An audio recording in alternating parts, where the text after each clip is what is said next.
Hello everyone, my name is Eric Jones and we are going to look at Chapter 1 entitled The Plan from the NASCLA Landscape Contractors Guide to Business Law and Project Management. Now, it is a textbook that we are using in HOR 273, HORT Management and Marketing, and it is also one of the manuals that you will need to study prior to sitting for the North Carolina Landscape Contractors Licensing Board state examination.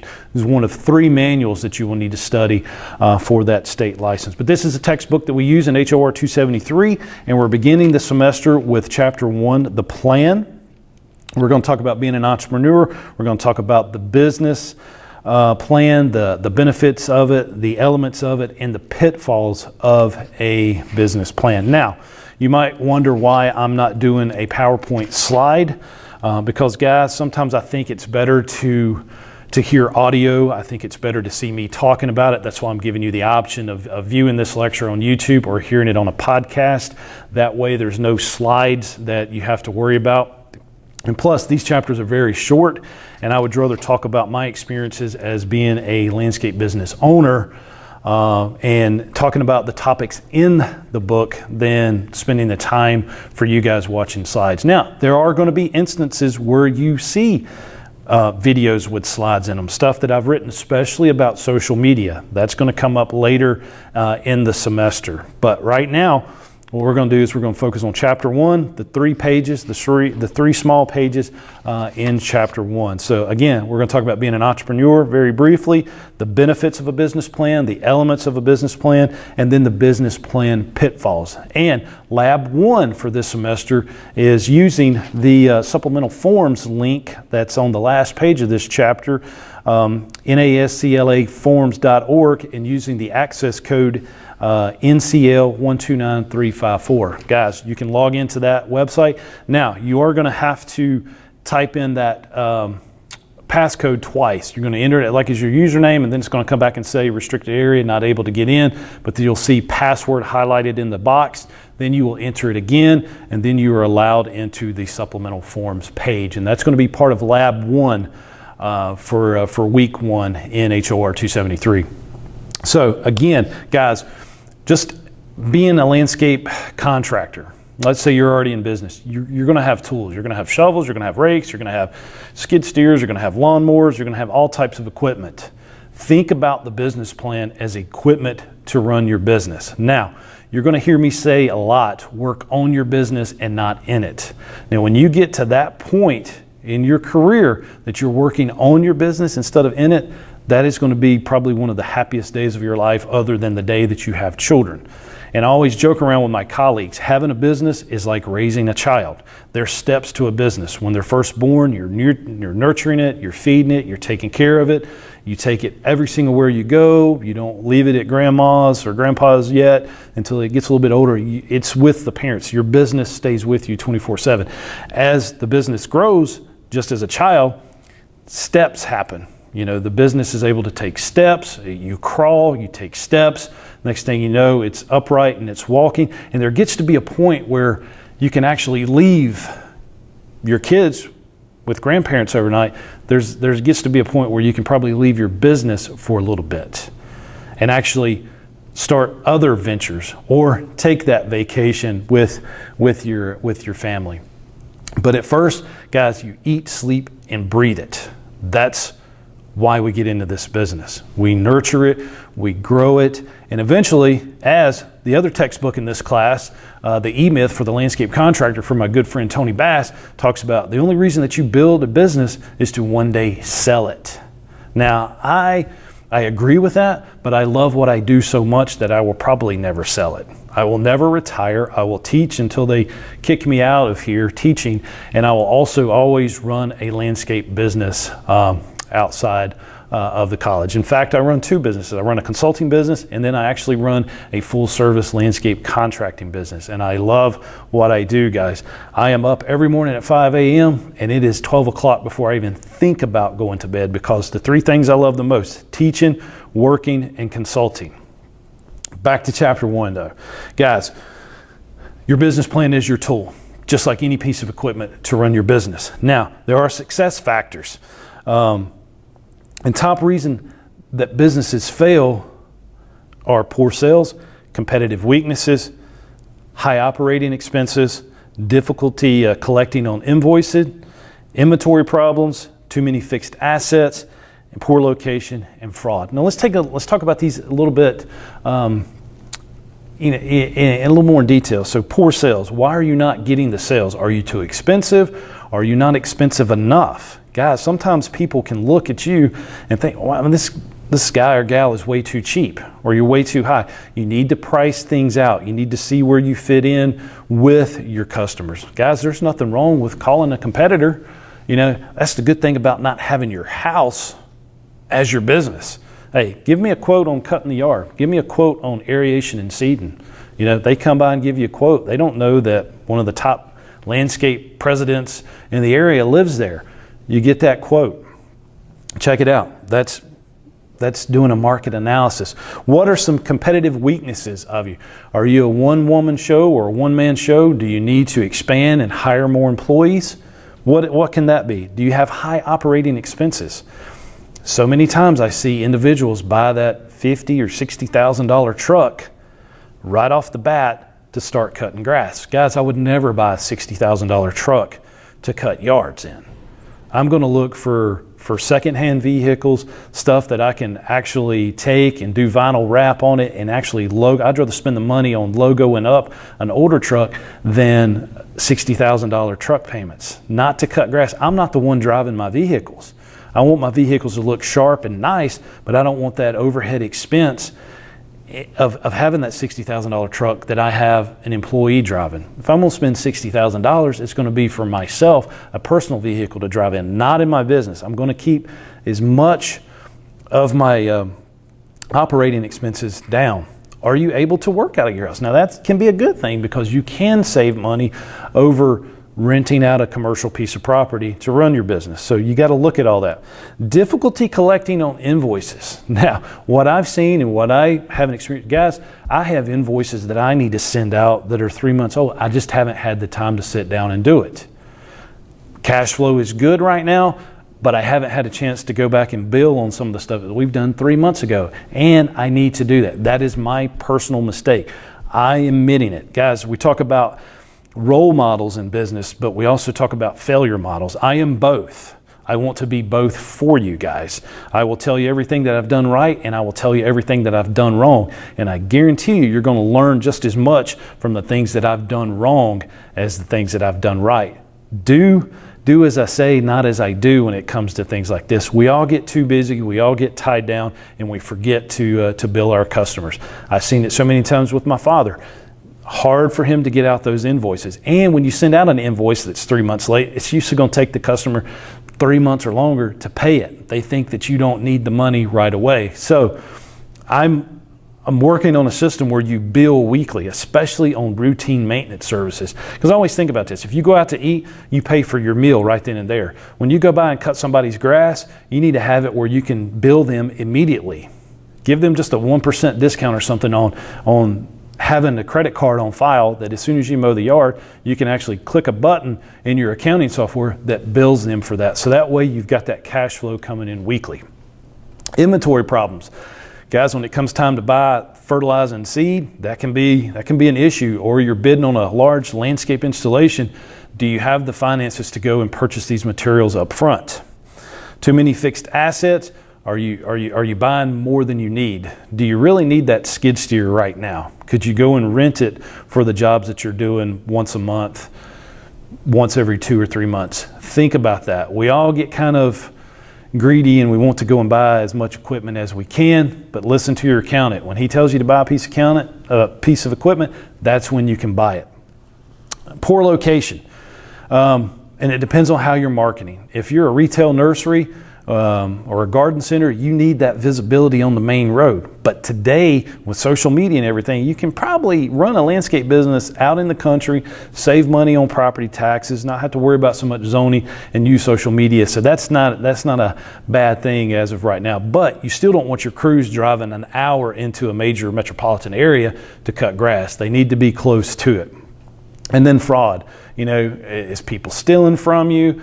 and just the nature. I don't want to get too much into that, but it can be an issue, in landscape contracting, guys. So, and then to sum it up, poor planning and inadequate management are overriding factors in business failure. So, and again, we're moving on to talking about being an entrepreneur, understanding entrepreneurship. There's many definitions, as you guys know, about what an entrepreneur is. But for this text chapter, or chapter 1, we're going to use what an entrepreneur is. And it is a person engaged in strategic activities that involve the initiation and development of a new business created to build long-term value and steady cash flow streams. So, you are starting a new business, no matter what it is. If it's in the horticulture industry, if it's in the construction industry, if it's, running a bakery, if it's running a garden center, anything like that, guys. Anytime you start something new from the ground up, you are an entrepreneur. Now, I look at all these Instagram profiles and I see, people that are 18, 19-year-olds that are an entrepreneur, or I see some other individuals in, I'm not going to talk about the actual industry that they're in, but they're still working for someone. You're an entrepreneur, guys, when you start the business fresh. Not when you go to somewhere else and they help you build a business or whatever. Your business card needs to have your logo on it. If it has another chain, or franchise on it, and you're leasing office space from another company that's helping you set it up and you're paying them a percentage of your profits, guys, I just don't see that as being the true entrepreneur. The true entrepreneur is somebody that starts it out on their own, risking it, working 24 hours a day or 20 hours a day, whatever it is, to get it going. It's the individual with their brand, their logo, their business model is the true entrepreneur. So I can talk days about other industry that gets people to work for them and sets them up as like their own little business. I don't agree with that. Start your own business. Be the head honcho. Be the person in charge of your business. Makes you the entrepreneur. Now, risk takers. You are a risk taker when you start a business. You may borrow money. You may go belly up. You may lose your personal assets to pay for things. It is a big risk starting your own business, but the benefits outweigh the risk by a long shot. For one, the fun of it being a business owner. Guys, I kind of tell people this,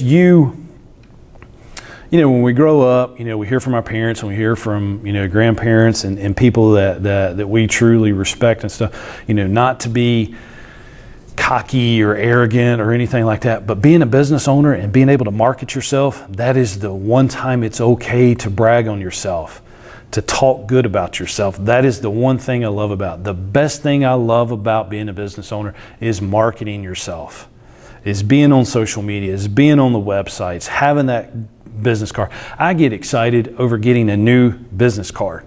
Just this weekend, I got Titan Graphics Works to print me some new t-shirts and hats. That, guys, to me is more exciting than going on a vacation at the beach. I love doing things like that. So I'm just happy doing what I do. And so, again, you've got to take those risks. You've got to understand what the calculated risk is.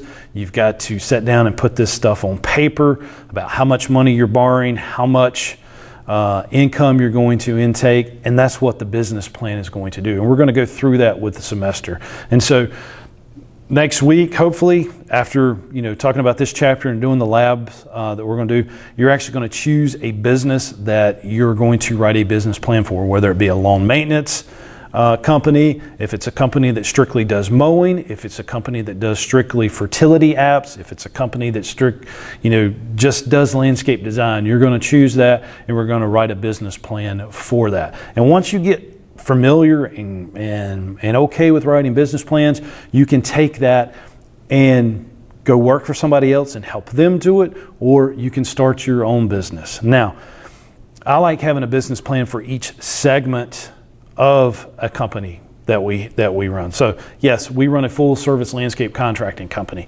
If I wanted to do fertility apps within that company and create a fertility loan application company within that, I would do a business plan for that, for just that particular part of it.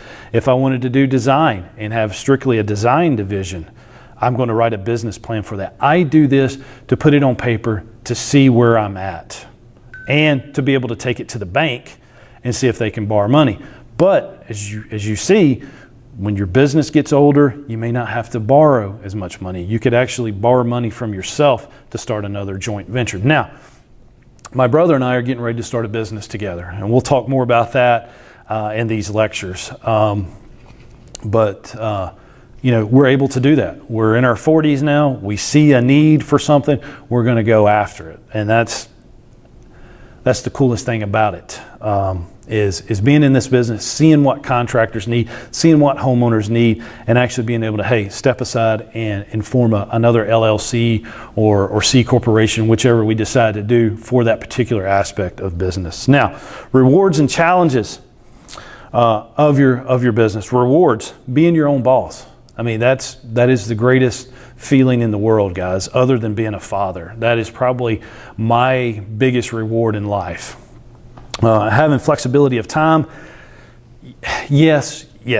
If you need to go to your kids' concert at middle school, you're able to do that during the day because you're going to pull those late hours anyway. So you do have some time and flexibility of time to go and do things that way.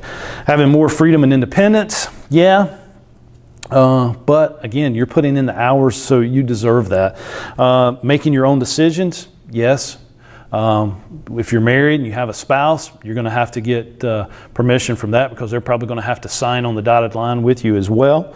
And then receiving personal satisfaction from completing a job. Yes. Now, as business owners, the biggest mistake that we make is thinking that our employees are going to be excited about things that we get excited over, like completing that job. We might be, we just completed a $100,000 landscape install on a commercial site down in Charlotte, and we're just going to be tickled and thrilled with it. And our employees aren't going to be jumping up and down like we are. We completed a task. We were the managers of this project. We put it all together, and we made this place look amazing. Yes, and we're fools to think that our employees are going to get that excited as we do. Because, guys, running your own business, people are always going to think you're rich. They're not going to see the 5 a.m.s. They're not going to see the midnights. They're not going to see boss man or boss lady up at 1 o'clock in the morning doing estimates or writing out a schedule for delivery of plant materials to a job. They're not going to see that. They think everything just clicks. They think it does. And so they're not going to get excited as we do when it is completed. Many frustrations and challenges of being an entrepreneur. Long working hours. You heard me talk about 5 a.m. to 12 a.m. It's true, guys. It's true. But if you truly love it and you love what you do, there's time flies. There's not enough hours in the day. I wish we had 36-hour days. I wish we had 10-day weeks. I wish we had 75 weeks in a year. I don't have enough time to accomplish everything that I want to. And yes, that may sound a little crazy. That may sound a little ridiculous, but guys, I love what I do, and I wish I could do it 24 hours a day. I just need a few hours of sleep. Managing cash flow and payroll. Guys, I can't tell you the times. I used to be a home builder. Still love construction. Love being a part of that industry, but my true passion is the green industry. And being a landscape contractor, I also feel, guys, that we probably need to be general contractors as well, just on certain jobs. And so there's nothing wrong with having that GC license backing up your landscape firm. And I'll talk more about that later on, but I just remember times setting up on Thursday night, seeing that I got the draws on the construction loan so I could pay my subcontractors or pay my employees the next day. There are times that you kind of sweat bullets, but it's all worth it in the end, guys. Trust me. High potential for overwhelming responsibility? Yes, but I love that. Finding and keeping qualified employees. Probably the hardest thing that you'll ever do as a business owner is finding them and then keeping them. Because some of your best employees, guys, they are going to leave you and start their own business. That's just the nature of it. The best employees always leave to start their own business, unless they know the pitfalls of this and they don't want the stress of working till midnight at night. There are very few that will stick it out with you because they love the green industry. They just don't want the responsibility of being a business owner. But most of the time you hire somebody that's your best employee, they're probably going to leave you in a couple of years and start their own thing. Now, you've got to realize that as a business owner and just kind of plan for that. Hey, you've got them for 2 good years, get the best out of it, teach them, learn from them. And hey guys, be colleagues instead of competitors later on. That employee that leaves you to start his or her own business, they may be a valuable subcontractor to you down the road. So always think in that terms. Paying taxes. Whew. Crazy, guys. Payroll taxes is the thing that'll get you in trouble the most. When you start having employees that you pay on a weekly basis, unless they are a 1099 subcontractor, if you're taking out taxes on them, if you're taking out FICA and Social Security weekly and paying them, you've got to make those deposits every Friday. It's got to happen. It's just one of those things. So be prepared for that. The stress of having to do that and knowing that's always due. Knowing and following government regulations. Well, you're studying to be a landscape contractor, you're studying to be a business owner, you're learning what those are. But let's talk a little bit about the benefits of a business plan. Again, that is a roadmap and a laid out structure of how you're going to build your business or start your business. There's key functions. There's 3 key functions. It is a planning tool. It is the roadmap for the growth of your business. It is a loan or investor document. How are you going to make money? Why would they want to loan you money or give you money to start your business? You need to have that laid out for them, and they will. If it is a good business plan, they're either going to say, yes, we trust in you, we know it's going to work, or hey, you need to work on some areas of this and then come and talk to us a little bit later. And then a benchmarking tool.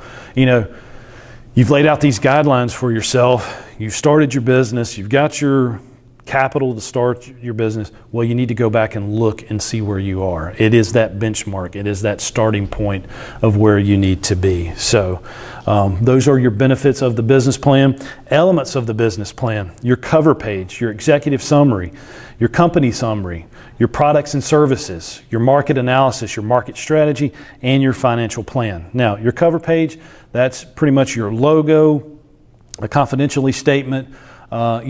It introduces who you are.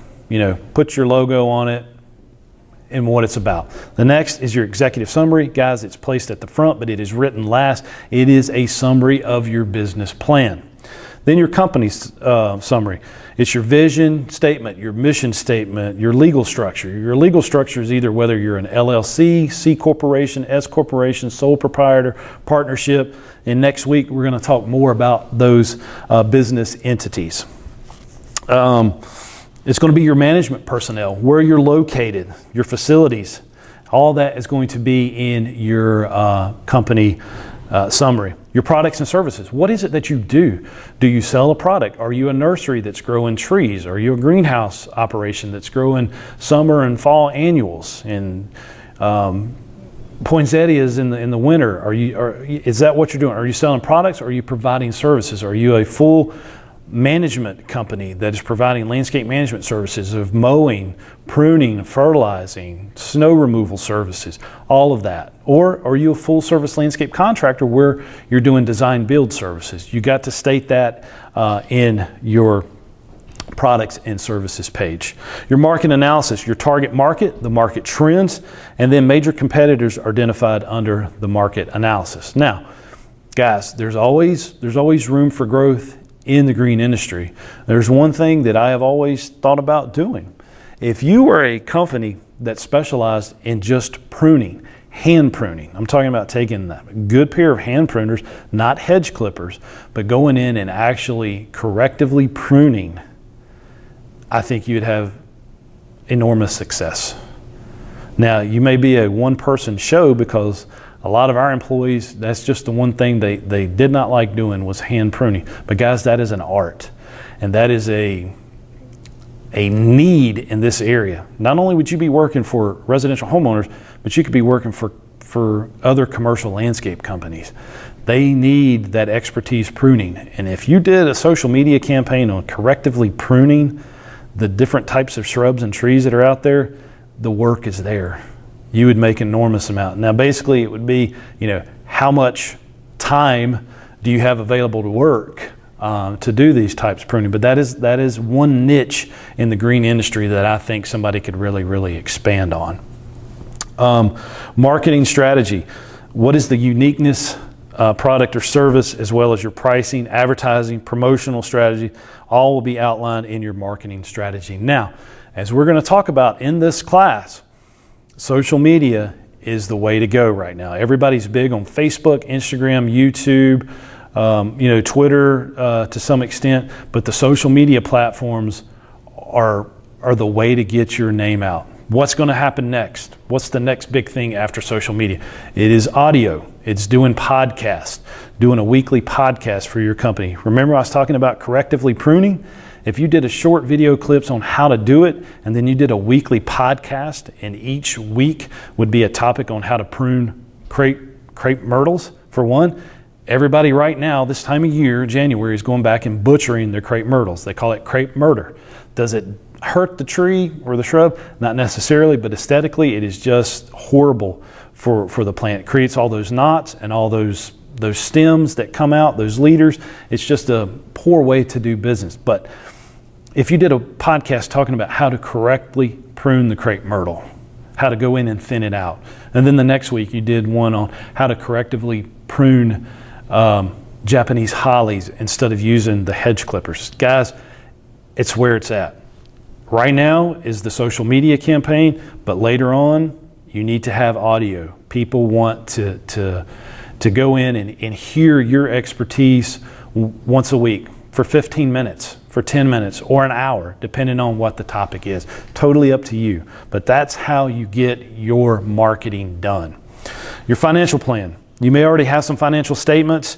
You might want to include a balance sheet and an income statement as part of your business plan.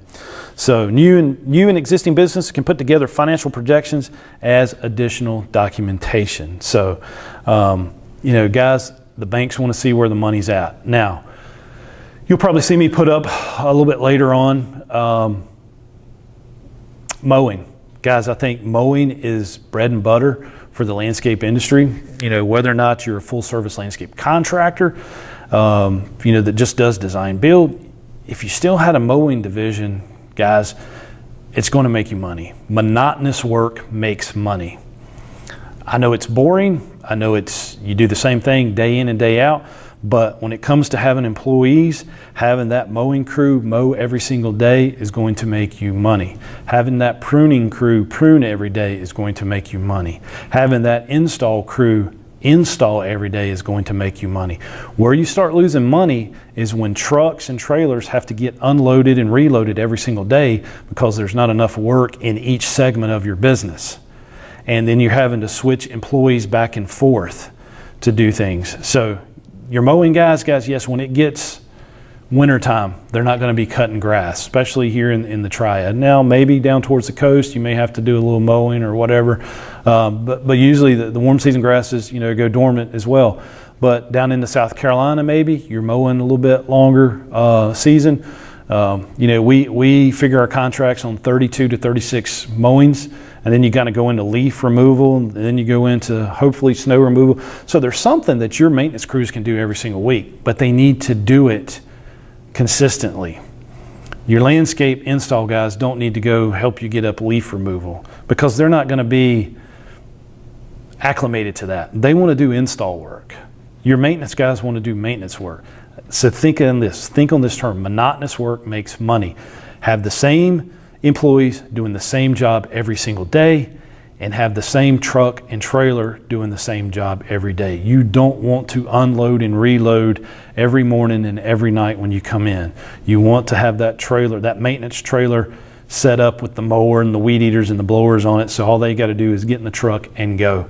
Windshield time and time at the shop is time that you're paying for, that you're not actually able to have billable hours. And so guys, next thing we're going to do, there's some business plan templates that's listed in your book, allbusiness.com, bplans.com, inc.com, sba.gov, American Express, the Small Business Open Forum, and then there's the bizmove.com examples of business plans.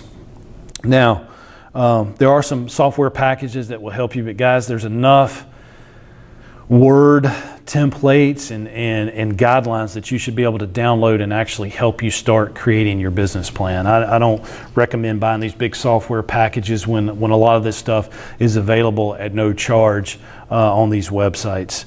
Some business plan pitfalls that you may encounter. Make sure, guys, that your assumptions are realistic. If you're going to say that you're going to grow your company from 10 yards that you're cutting this right now, this day and time, and you say by the end of the year you're going to have 500, but you're only going to do it with an additional 2 employees, you got to be realistic. You got to show, periodic growth for your business. Keep the language simple. Don't use technical terminology or jargon. Cover the risk as well as the opportunities. And then analyze your competition thoroughly. And take a look at them. See if they have a license. See if they have their pesticide license, if they're landscape contractors, if they're irrigation contractors. No matter what business it is, make sure that they have a business. Make sure they have the license that they need to do the job. That is one thing that you can put in your marketing. I am a North Carolina licensed landscape contractor. Very few people can say that. Very few people can say that, and you need to market that to the extreme. And then final inspection, guys. Being an entrepreneur, you take the calculated risk and weigh all the factors making the business decisions.